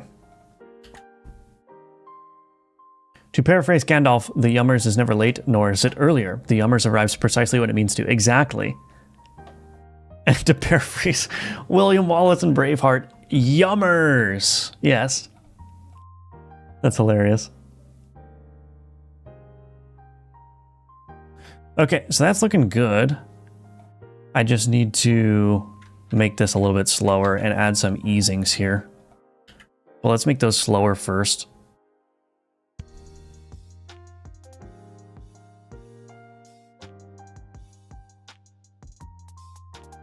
Might as well just make this 0.5 as well.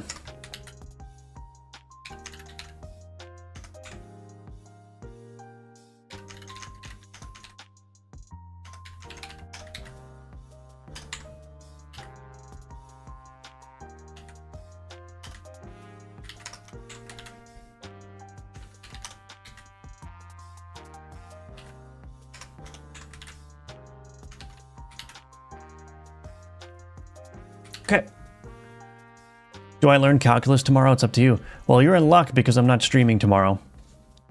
So I guess the answer is yes.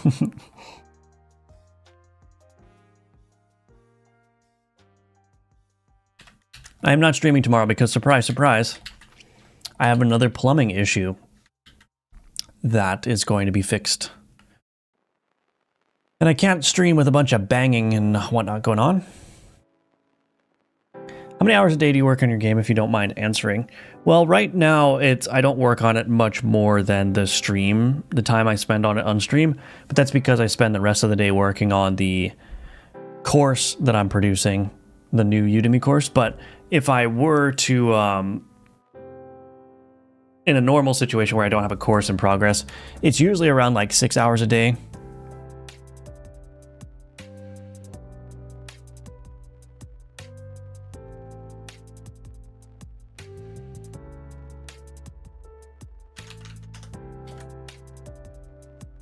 So yeah, sometimes more, sometimes less, it depends.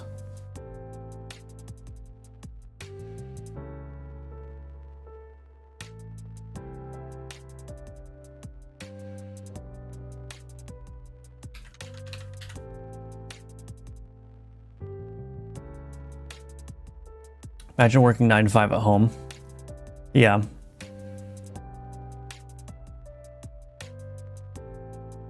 That needs to be slower.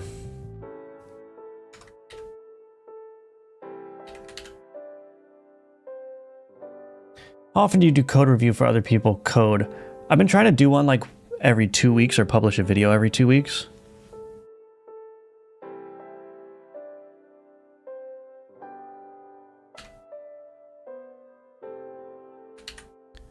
I have a code review. Since I'm not streaming tomorrow, I'm going to release the next code review tomorrow, actually. But then it'll probably be around 2-ish weeks, a week and a half, 2-ish weeks for the next one. I do still have to balance, you know, doing the code reviews with also doing the coursework and also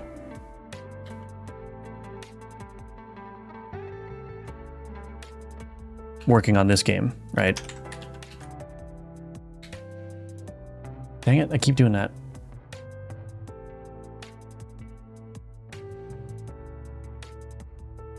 So yeah, I think the code review tomorrow is the longest code review I've done so far, because there's a lot to talk about. There's a lot going on. So it should be a very useful one for you guys. Do I live alone? Yes, I do live alone in my own little house, all by my lonesome. Well, I have cats. I don't know if you count them.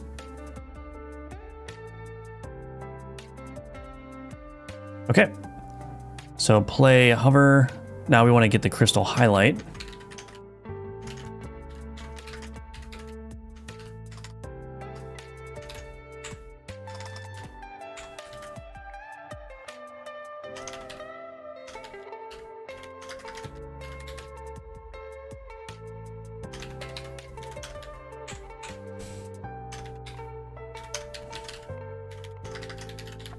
Okay.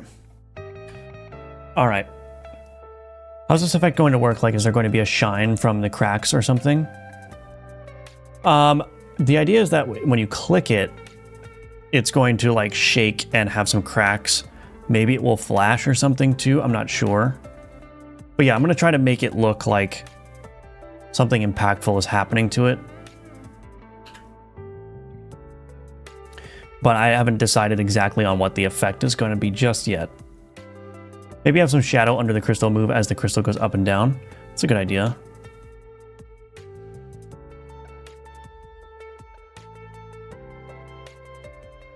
So yeah, if you imagine I click, the screen shakes, the crystal shakes, there's a really crunchy sound effect that will be added when I get sound effects in.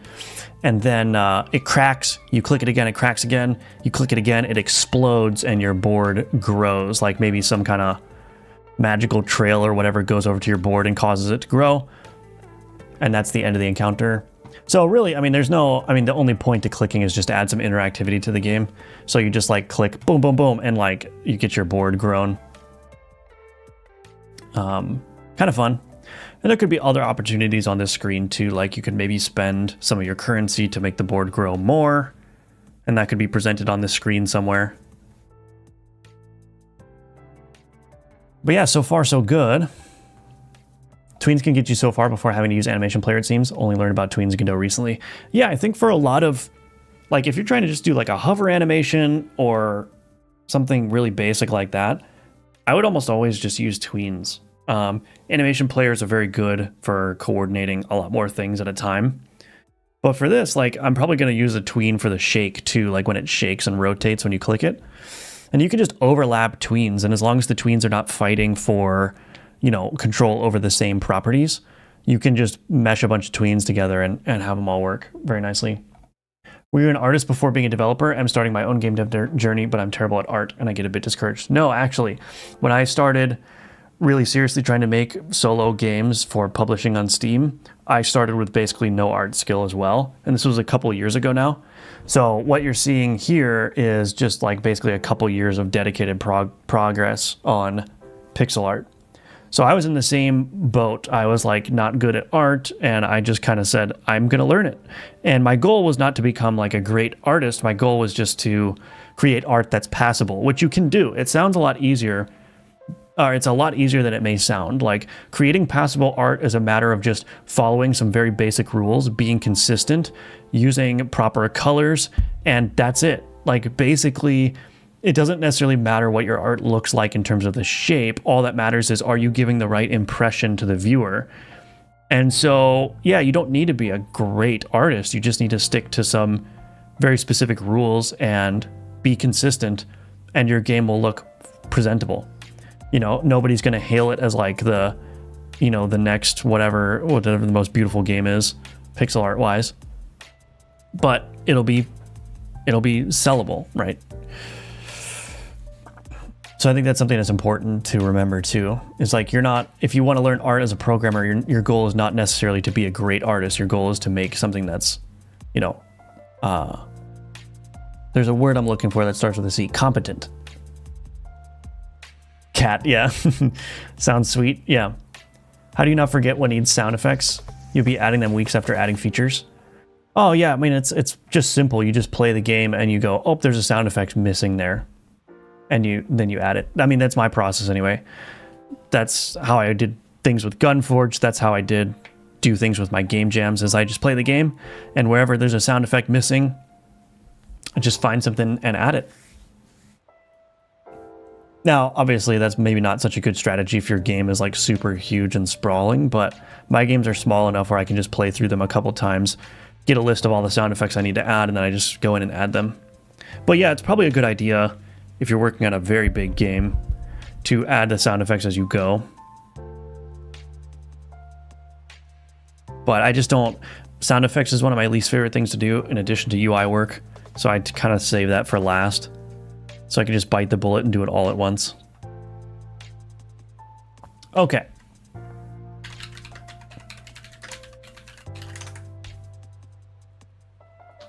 Sounds like a horrible plan. Well, it's worked for me so far. It's worked for me so far.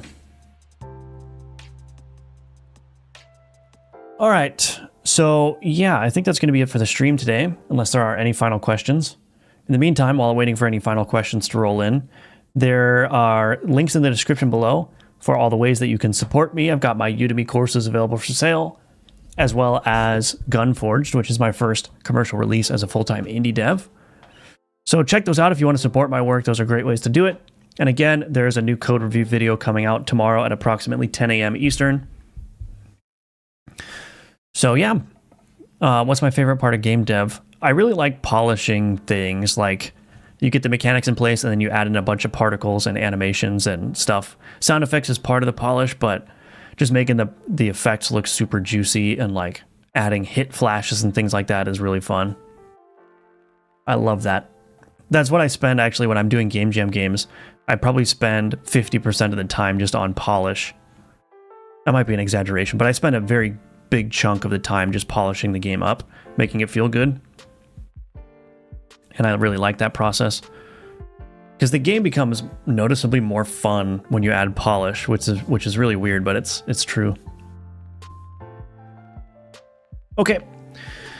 Thanks again, everyone, for watching. Thank you all for being here. It's time for my McDonald's, and I will see you on Wednesday. So no stream tomorrow, but I'll be back Wednesday at 10 a.m. Eastern. All right. Bye-bye, everyone.